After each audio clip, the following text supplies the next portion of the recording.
Good evening, very warm welcome to the West Yorkshire Football Show and our review of England versus the Netherlands, which has seen England marching on into the Euro 2024 final. I'm Chris Bell and I'm joined by Gareth Walker and Lewis Sale. Good evening, gents. Thumbs up indeed, guys. Thumbs up indeed, sir. Do you know why? Get them fireworks going, mate. I'm on the top row. You're on the top row. You made it. Full disclaimer, we have no idea, by the way, why little emoticons pop up when Gaz does thumbs up, thumbs down, or sometimes fireworks. We have no idea why this happens. And let's be honest, who cares tonight? Yes, tonight is the night to have all of these random little things. England into a second successive European Championships finals, lads. I mean, as somebody that never doubted us, I mean, to be fair, look, what a way to do it as well. Let's start at the beginning. I'm going to try and bring some structure to this inevitable chaos. At the start of it, everything was as we expected. Lineup wise, what did you make of it? We weren't expecting massive changes, were we, Gaz? No, not at all. Southgate's been pretty steady, hasn't he, all the way through? Kept things as samey as he could. Obviously, Conser had a good game in the quarters, but most people expected Gay to come back in, and that was the only change, wasn't it? I did say on the last pod that he's been relying on his stars to pop up and win him a game, and it looked, to be honest, I actually mentioned Foden on the last pod, and it looked like it was going to be him, didn't it, for a long period tonight. I thought Foden was fantastic, had his best game of the tournament, especially in the first half. But then it's Ollie Wakins who's the man who's popped up, and I tell you what, lads, what a finish! Unreal. Yeah, incredible finish. And look, all the stick that Southgate's been getting for the last how many weeks about substitutions, he made the subs as well before the Dutch did, and lo and behold, it's paid off tonight. It's paid off, Lou. Yeah, I mean, I'll be honest. I've given Southgate a bit of bashing so far this tournament, and I still think I was right in some of the stuff I was saying. But I was, like I said, I've just literally got home from one of my mates' houses, and I categorically said, tonight, Gareth, you're right, Ian, made the right calls at the right time. He was proactive. He spotted a situation in the first half where there was a little bit of Trippier dragging out the width on that left-hand side, but you just sensed that something could have happened down there. He changed it to balance it up at the right time. And there was just that moment in the second half, and I felt that tonight he got it absolutely spot on. And that's what I've been asking from the likes of Southgate for the past 2-3 years. Even that second half, there was a moment of 10-15 minutes where they slowed the game down to almost walking pace, and you felt that they were just waiting for something to happen, a mistake at some point. And Southgate didn't hang on too much. He hung on enough to just see what the situation was going to hold out to. I think he realised he made the choice. And I'm not just saying it because hindsight's another thing, but I said it at the time. I said, you bring Foden and you bring Kane off. And the two people we said at the time, me and my mate, were just like, you can't complain at that. Cannot complain. And I mean, it does look like a tactical genius tonight, because that second goal comes from Palmer to Watkins, who scores probably arguably just the most important goal we scored all tournament, just as much as Bellingham's. I mean, unreal. So I will tip my metaphorical hat off to Gareth Southgate tonight. I will absolutely go. He got it spot on tonight. I think that's a really, really encouraging sign ahead of Sunday. We know the situation on Sunday. We probably need to step it up a level, but we should, like Gaz said. For me, in that first half an hour, probably 45 minutes, that's the best football we've played this tournament. And actually, it was a good game to watch that first half. Yeah, it was.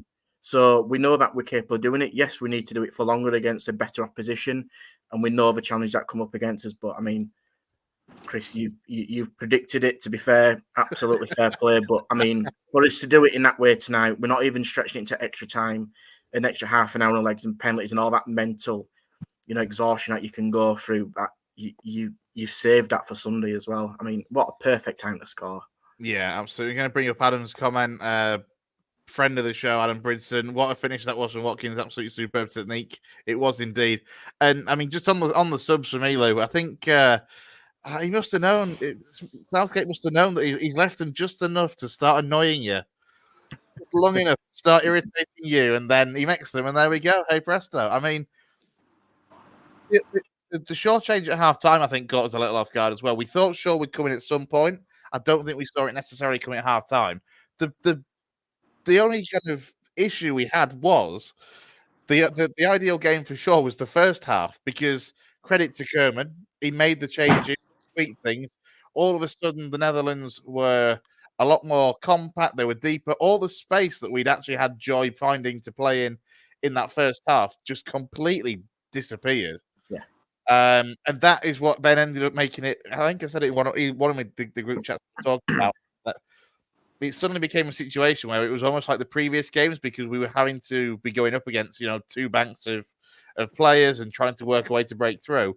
But lo and behold, the subs did that, and it's nice to see us do that without struggling to we did it in the end, and it was the subs that did it, Gaz. Yeah, I think it's worth pointing out we did say in the group chat, didn't we, that Koeman's very proactive. He's been proactive throughout the tournament. He's made changes, and fair play to him. His changes, they changed the game, and they gave Netherlands a foothold in the game, because in that first half, like you said, and like everybody's been saying, we played the best football that we've played all tournament. We probably, I'd argue, deserved to maybe be in front at half time. And then he's changed it. My friend said to me he got a little bit lucky in a way that Depay got injured, because he changed it then, which gave him a bit of a foothold, and then he changed it again at half time, which gave him even more of the foothold. And you're spot on. I said the same to Susan here, my wife. I said, this is like the games of the rest of the games in the tournament now. We're struggling to break them down. And then, Southgate, I did say for a while before he did it, I said he needs to change it. He needs to change it, because they were getting on top work than the Netherlands and having more of the ball. Pickford made a couple of saves. And then he changed it, and our changes have won the game for us. And you can just, all you can do is give him credit for that. And it's a positive thing for Southgate that he's shut a few people up by doing that, and he's made the changes, and they've won us the game. Well, by the looks of it, our own Stephen Brown is going to join us in due course. I think peer pressure is what he's got Brownie on, because even beforehand, Jason Booker, our Leeds United fella, he joined me in the lobby actually from Cape Verde. But I'll be fair to him, it wasn't suitable for him to join the live stream, because I could barely hear him, because he was in some presumably all-inclusive bar on his resort having a great time. It sounded like he was anyway. But I need to try and take a breath. Look, beforehand, I think I said I was fairly kind of a bit of a whatever happens, and I'm okay with that now. We've made it to the semi-finals. We've been as poor as we have. We've got to this stage. Whatever happens. But this was better than what I expected to happen, I think. To win it so late on. Right, I can hear Brownie, but we can't see you. Might be a good thing by the sounds of him. That is plausible. I mean, Brownie, can you hear us? The reason why is I am actually driving home. I'm in the car. Yes, I can hear you. I think there's a bit of a delay. I'm actually driving home in the car at the moment. That's why there's no video. I think I've just gone through too fast through a speeding camera, but never mind. I'm a bit excited. Have you booked a holiday? Because Chris got so excited he booked a holiday. Ironically, to Scotland. Money's tight.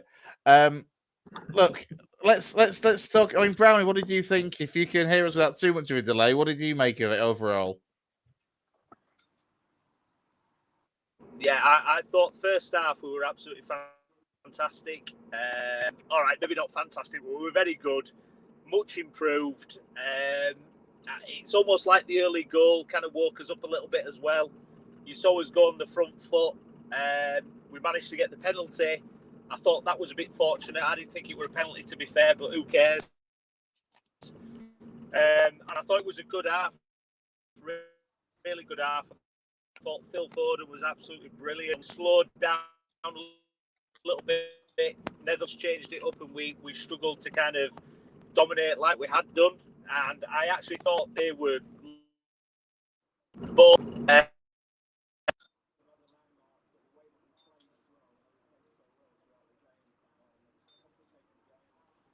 I think we are just losing Brownie ever so slightly there. I think wherever he's heading on his way back home around the hills of Wakey and Dewsbury, he's losing a bit of signal. But the points that we did catch, Lou, are fair points. Yeah, listen, I think we've said it, haven't we? That first half, especially the half an hour, was some of the best stuff we've seen through the tournament. I think it's proven again, play forward in that position, that's what he can do. That half turn he does to open his body up and get on his front step to either take a shot off or get the pass out. You know what he's going to do, but it's one of those you just can't defend it. You literally cannot defend it, and the only way you're going to defend it is by taking him out. It's such a unique talent that he's got, that he can do that magic. Yeah, I mean, trying to think really what happened. I mean, again, Kane is dropping deep again, but Saka had another decent first half. Yeah. There weren't really many negatives about that. Don't get me wrong. I know I mentioned in our chat that I think once they got beyond midfield into the defensive, there were a couple of occasions where you're a little bit wary. But then again, the benefit out of that was Kyle Walker tracked back and covered well. Matt Gay tracked back and covered really well. So did John Stones as well. So they kind of made up for a little bit of that. I thought Declan Rice were a little bit edgy on occasions. And I think maybe that first goal just maybe unnerved him a little bit because he wasn't at fault because it wasn't really a mistake that gave Simmons a possession, but it just felt that he wasn't really going his way. He slipped, didn't he? It was a definite slip in there.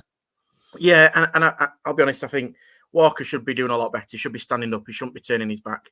I think when he looks back, that he'll be probably a little bit disappointed that it kind of materialised that way.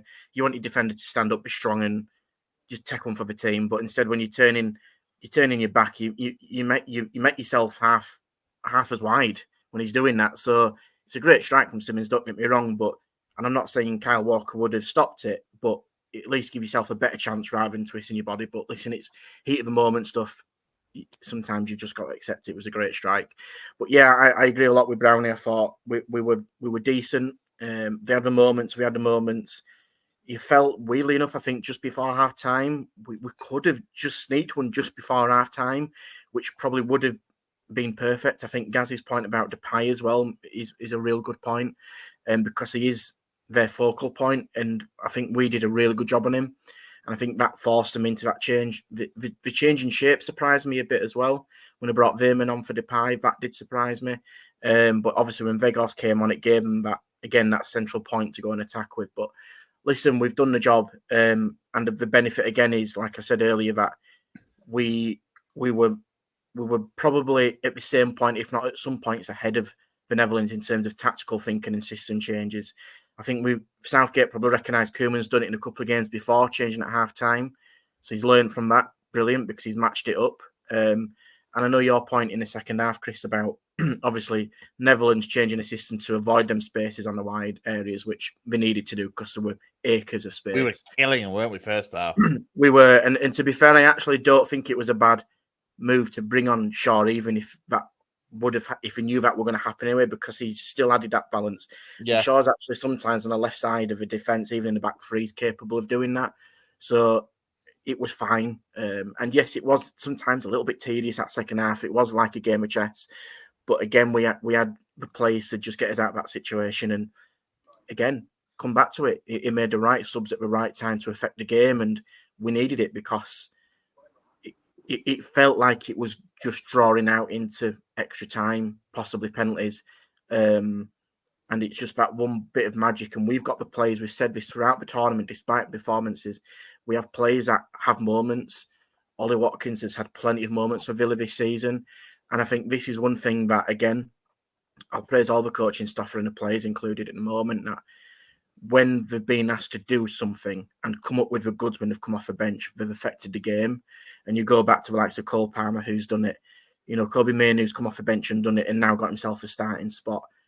Konza did the same in the last game. Yeah. Watkins has done it now. Tony's done it. So it proves that they are ready. When they're asked to do a job, they're coming in doing that job. And sometimes, you know, the cards just fall in the right places, don't they? And it feels that weird way that this could just somehow happen. I don't know how, but it sometimes feels like it can do. And listen, that back goal, that's just as good as watching Sheringham tee up Shearer in '96. You could watch that Watkins goal for the rest of my life, to be honest. Yeah, great finish. Just a couple of comments from Ian on England's perspective. He said some good performances tonight. Maino, Gay, and Stills were great, Foden in particular in the first half. He also says that Reinders has been outstanding in the tournament, which he has, but Maino snuffed him out. I thought Maino, as you say, was superb. And Gaz, what a year! Well, not even a year. What a last 6 months it's been, really, because it was only the second half of the season that he was really breaking in for Man United. Obviously had a massive impact in the FA Cup final as well with that goal. And then to have made it into the England squad for a start, he probably was never expecting to be progressing into the squad and into the starting 11 the way he has over the course of a tournament, to the point where if everything stays fairly similar to the way it has, he's going to be starting in a European Championships finals on Sunday night at what? Is he 18 or has he turned 19 yet? Somebody correct me on that one if I'm wrong. I think he's still 18. Yeah, I think he might have just turned 19. You're probably asking the wrong man here with my Liverpool leanings. Yeah, I thought that as I was saying it. There were a few fans that I sort of follow on Twitter saying that he only got in the squad because earlier on when he got his first not the tournament, but when he got his first call up for a friendly 2 or 3 months ago, I think Curtis Jones was injured or Harvey Elliott was injured and probably helped him get a nod. But he hadn't looked back, has he? And he doesn't look out of place at all.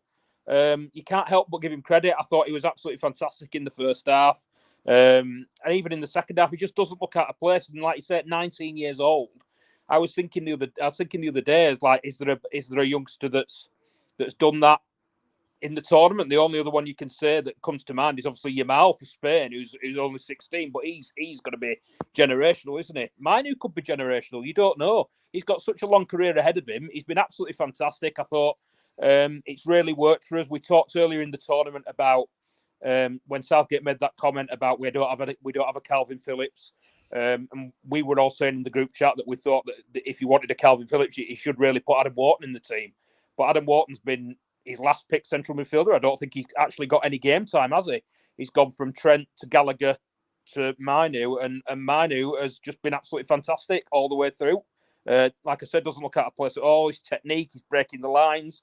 He's winning his physical battles. Yeah, you just can't. You just think to yourself, is there a star that's going to be born here? Obviously, he's obviously been pinpointed for a while because he's come through the youth system at United, and they've given him a go in what's been a tough year for them when they've struggled in central midfield. You hear that United have fans saying that's been a weak point of the team. Casemiro's looked over the hill really, but yeah, he's got in and he's. Just progressed so quickly that now he just looks like one of the star players in the England team. I mean, Lou, I'm going to come on to this because, in no way am I a Man United fan. No, obviously you're not either, but he's going to have potentially a really big year next year, given that Eric Ten Hag is staying on. They seem to be strengthening at the back with, all the rumours in the window.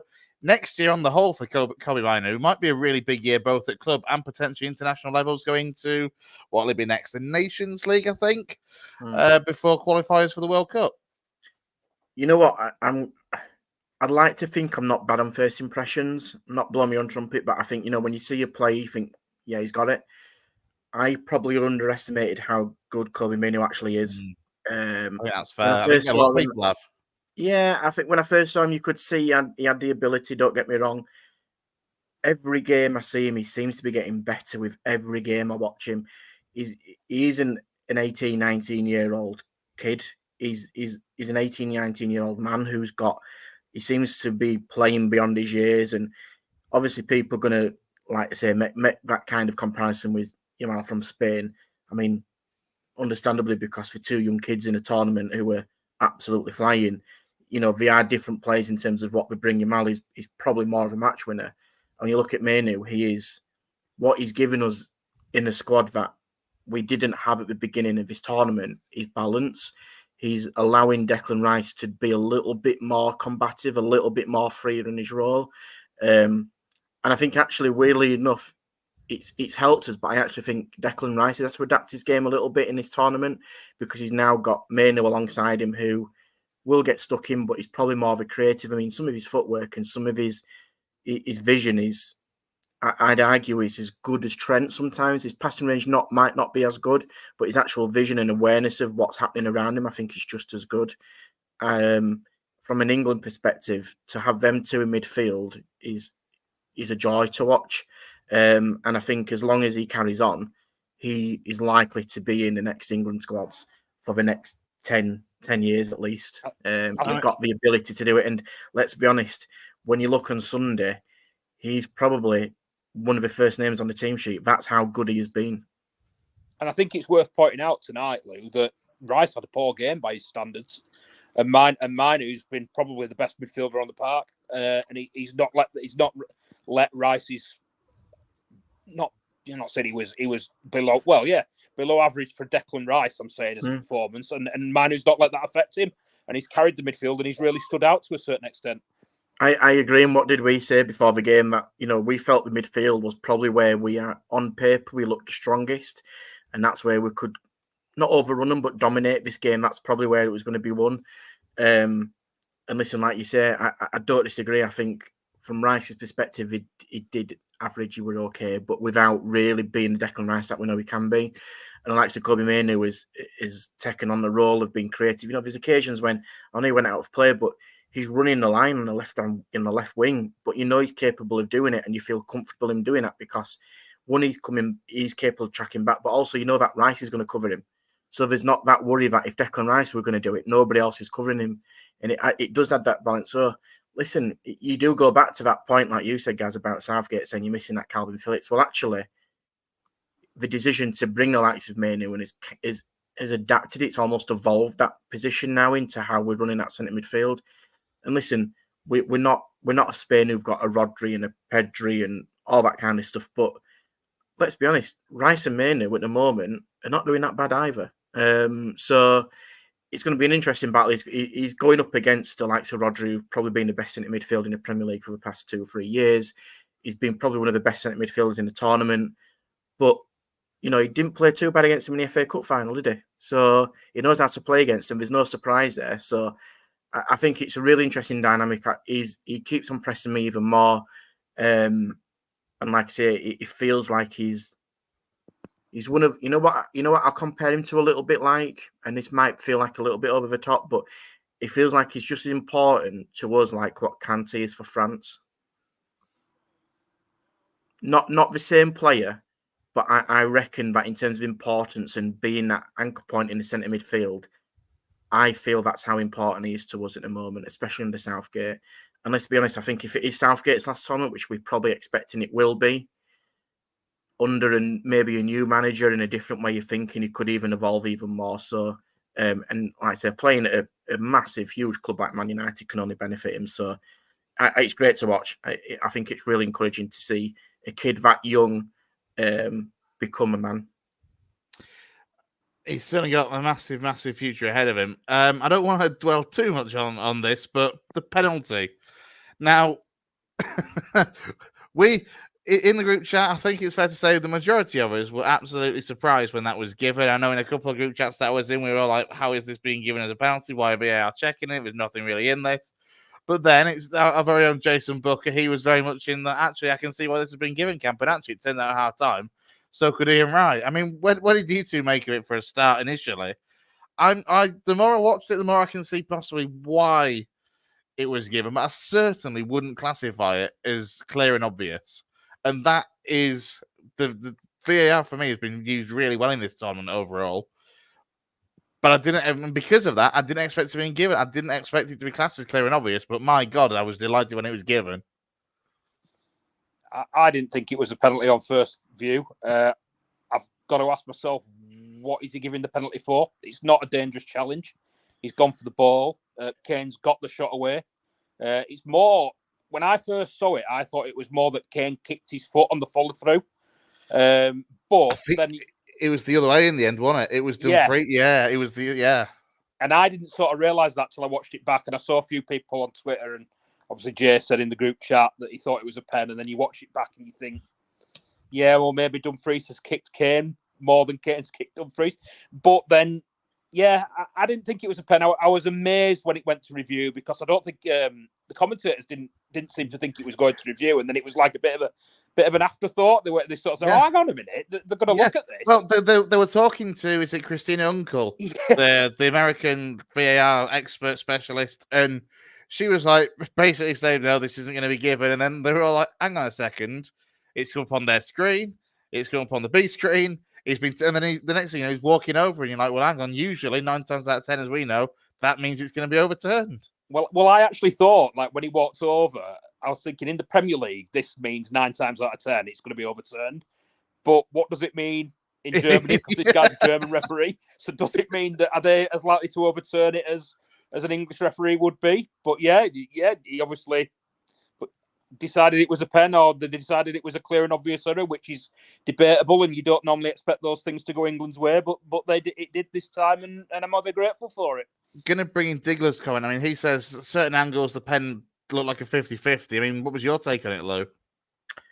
I think it's harsh. I can see why it was given, but I still think it's harsh. If that happened to us, we would be pretty distraught the fact that that's given a penalty. I would have understood it more if Dumfries had have made contact with Kane or tried to go for ball and maybe half a second later or a second later than what he initially was. When you start watching it on a replay and you start slowing it down, you lose the actual real lifeness out of it. It starts to become a little bit more, not virtual is not the right word, but it doesn't feel real. Things always look different in slow-mo, don't they? They always do. I mean, there is no way, and I know this isn't to defend it, but there's no way that Dumfries has gone out to tackle Kane. He's gone there to stop the ball. I appreciate probably why the penalty's been given, because the boot is slightly high, stood to showing, and he has made contact with Kane. So probably by the letter of the law, it probably is right.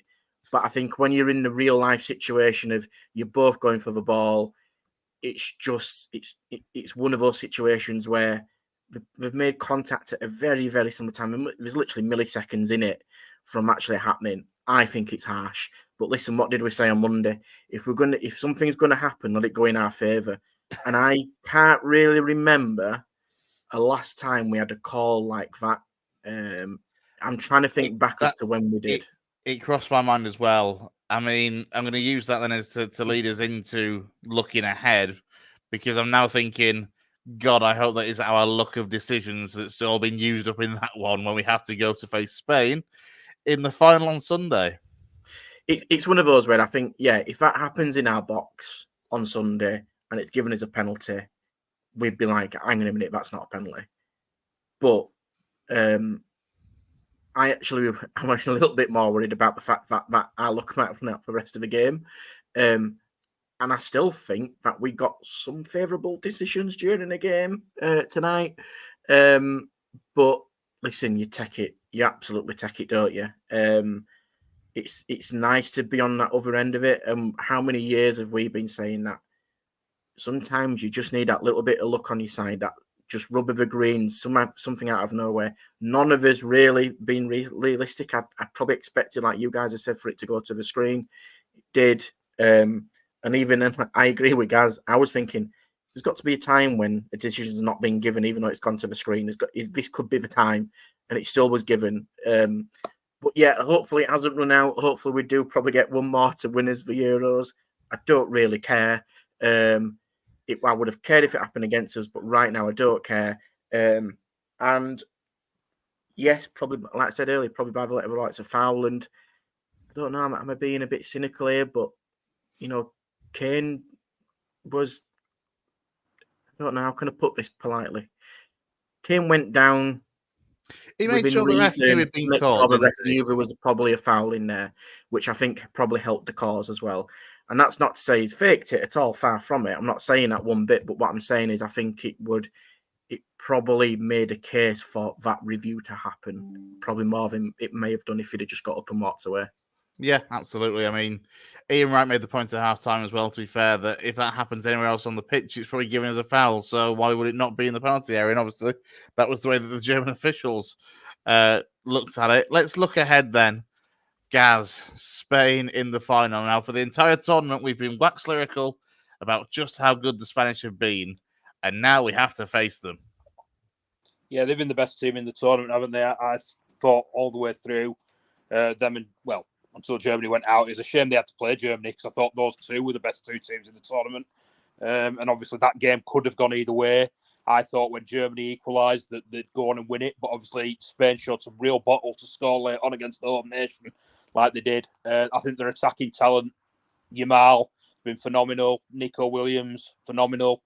Ferran Torres and who's the other lad in central midfield? Rodri. I think have controlled the midfield. Yeah, I just think that it's about as tough as it gets. Favourites are probably Spain, but you just have a nagging feeling like you were just like Lou was just saying there, and you were saying we've had a bit of luck as it's gone through, and maybe you just start to think, is this going to be our year? We've scored late goals, we've won on penalties. You just, maybe finally it's our year. I just was hoping. I couldn't catch what Ronald Koeman said after the game, but we owed him one, didn't we? And I saw someone tweet a picture of Graham Taylor shouting at the referee in 1993, and someone had put the quote, Ollie Wakins is going to avenge me in 2024. Superb. I mean, to be fair, it's a very good point, actually. I've not even thought about that, but it is nice to get one over Ronald Koeman after the antics in 1993. I don't think I was right then when I said Ferran. I'm thinking of the lad who used to play for Napoli, the central midfield, the Spanish lad. I can't think. Fabian Ruiz.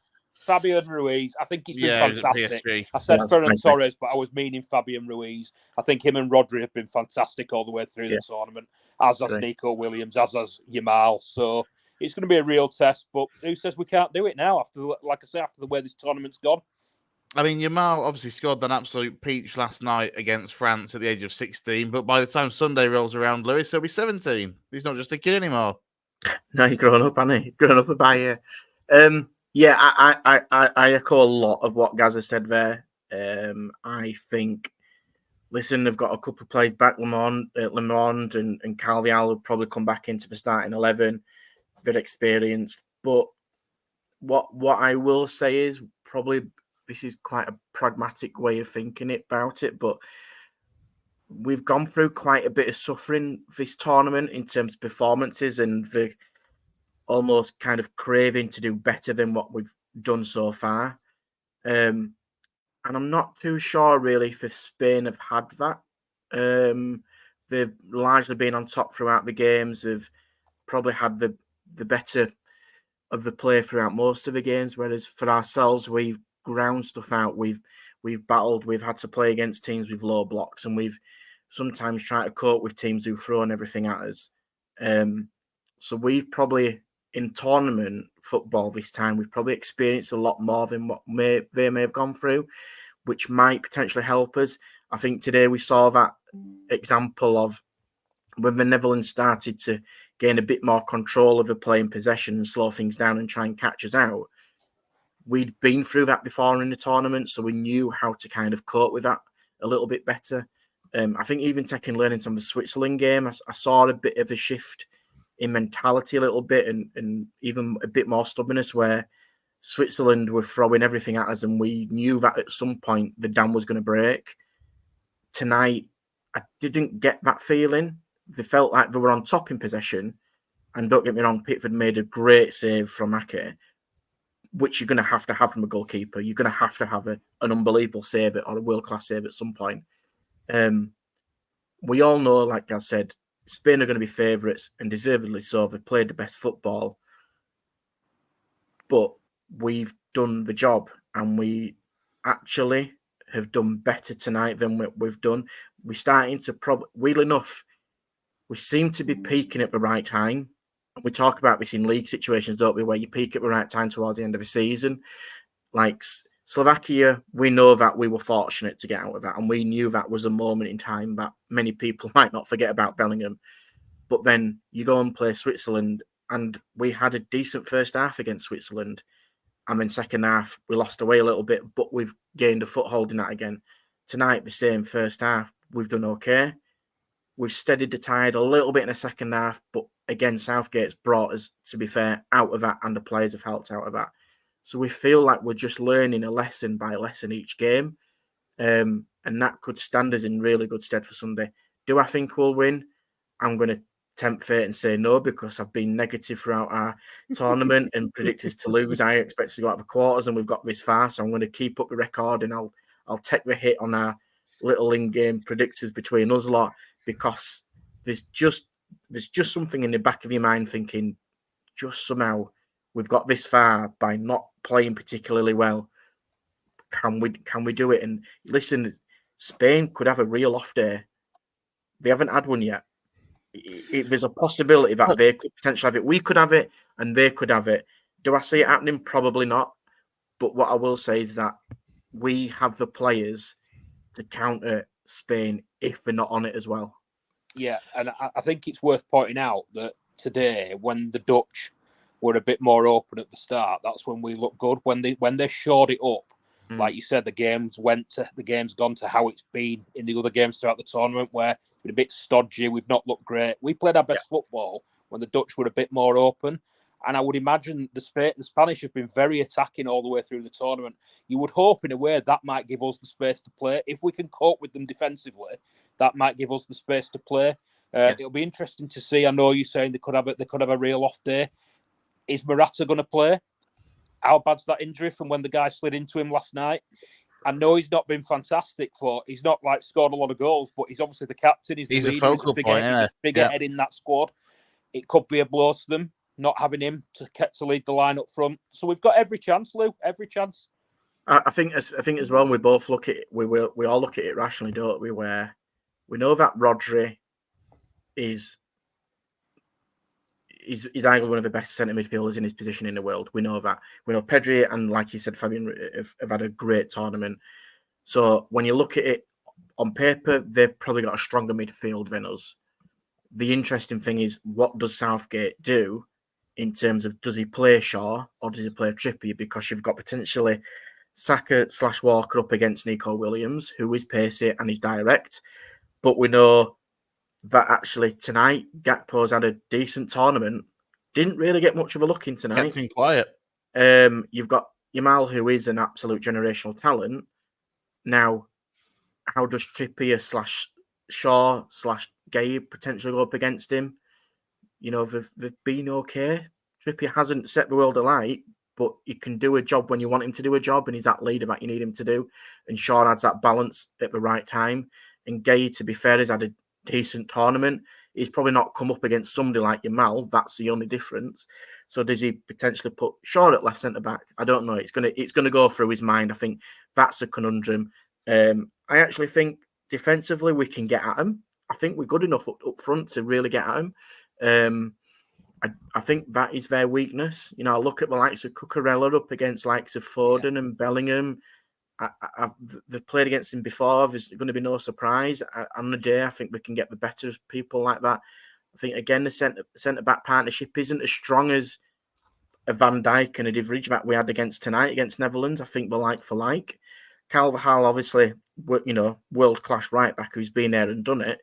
And he can add that little bit of experience. But actually, when you look across the park, it's not that far off. It's a pretty even match, isn't it? How we match up against them, yeah, it's a very even match on paper for me. I mean, look, I've got to stick with my positivity and say that it may well come home, I think, on Sunday. But equally, it's look, as Digler said here, it's hard to see how we can beat Spain, but it's a one-off game. Anything can happen, and that's the way that I've been looking at these knockout stages. Much to the rest of yours irritation, that's how I've been looking at it. You're right. I mean, listen, we've joked about it, and we know that performances at some point we feel like they mattered, and it's got us through. We've ground out results, and right now we really don't care how we do it. It's about just getting the job done. And Digler's right there. We know that we're going to probably have to step it up another level. But like I said earlier, Matt, we made the points before. We have stepped up a little bit in recent games, so we've shown that we're capable of doing it. We probably just need to do it for a longer period against Spain. We know at some point during that game on Sunday, we're going to be under pressure. They're going to have a good 15, 20-minute spell where they're probably going to dominate a lot of us.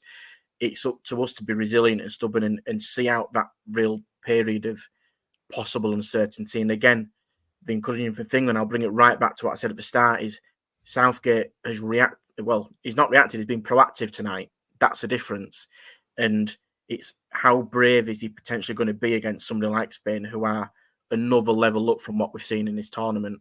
It's not crack. It's not a lose-lose situation, because we're in the final. We should be absolutely delighted, which we all are, to get in there.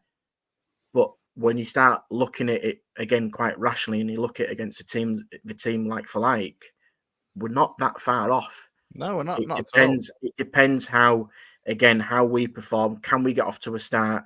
Listen, I'll take going 1-0 down if that's the way we're going to win this tournament. I'll go 1-0 down after 2 minutes, because we've done that against Slovakia, done it against Switzerland, and we've done it against the Dutch tonight, and we've won it.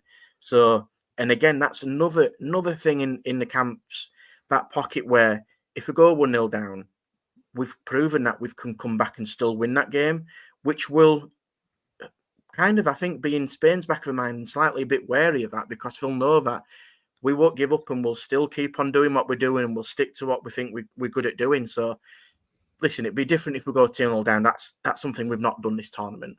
But I think if you go 1-0 down, there's not going to be a mass panic about it. We know that we're capable of doing it, which, again, back to the points earlier, we've had a lot of lessons and we've learned from them. Who knows? Well, I'm not going to ask for predictions, because, look, a lot can happen over the course of the rest. Let us enjoy one night, Chris. Let us enjoy it. Exactly. let's just end on this one with just enjoying what's happened tonight. England progressing to the Euro 2024 final. Spain in the 8:00 kickoff on Sunday night. The third place playoff will be quite interesting, actually, between France and Holland. Actually, I'll be honest, I'll be backing the Dutch for that one, realistically, because I always quite like the Dutch side, and yeah, the French. I don't think we're doing a third and fourth. They've always used to, didn't they? I don't think they are this time. Because didn't Belgium beat us in a third place in the Euros last time around? Yeah, I don't think we're doing it this time. No, not the Euros, sorry, the World Cup. So I don't know. Yeah, I don't think we're doing it this time. They definitely do it in the World Cup. I honestly don't know about the Euros. They do it in the World Cup. I don't think we're doing it this time. Oh, I quite like just seeing the French get beaten. Right, let's call it on that.